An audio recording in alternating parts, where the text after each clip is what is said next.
kayo. Thank you. So, first message ni Libra, we have Sky Bridge, possibility for union. Libra, siguro, po pwedeng meron dito magkakaroon ng bagong partner sa buhay. Probably, merong nagliligawan, no? Pwedeng merong nagliligawan kung kayo ay single pa. Siguro meron kayong kaligawan or merong nanliligaw sa'yo. So, there is a possibility na baka mauwi, no, sa isang seryosong relasyon or sa isang partnership, no, yung pagliligawan na yan.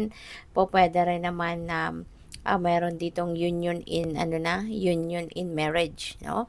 Pwede ngang iba sa inyo rito, baka magkakaroon na ng engagement, magkakaroon na ng proposal, no, marriage proposal, pwedeng ganon. Pwede rin naman na merong bagong friendship, no, na mabubuo dito, merong bagong connection, friendly connection, or pwedeng magkakaroon ng business partnership, no. So depende yan sa inyong sitwasyon, but yeah, there is a possibility of union dito, no, in different categories. So, we have beloved, radical acceptance. Ayan. So, pwede rin, no, na ang iba sa inyo rito, um, walang ngayon, no, yung pagpipili ninyo siguro ng person. For some of you lang ha, hindi ito para sa lahat, Libra. So, just take as it resonates.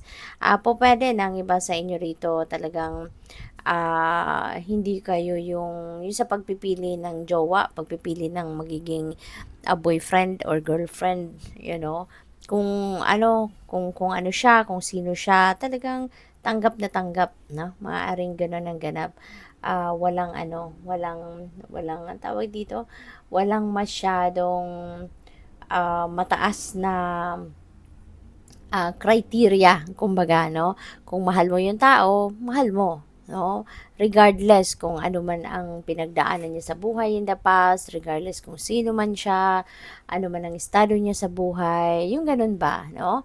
Yung parang walang discrimination, kumbaga, no? So, yun ang napipick up ko dito for some of you. So, we have number 1, tidy house, clarity and organization. Probably, ang iba din sa inyo, ang focus sa ngayon is to organize your living space, or organize your bedroom, your living room, your kitchen, yung mga ganon. Or pwedeng organization ito ng, pwede rin yung mga ginagawa ninyo, diba? Yung priorities ninyo, may mga plano ninyo sa buhay, no? So, pwedeng kasama na yan dyan. Or pwede rin, no, you're going to organize your life.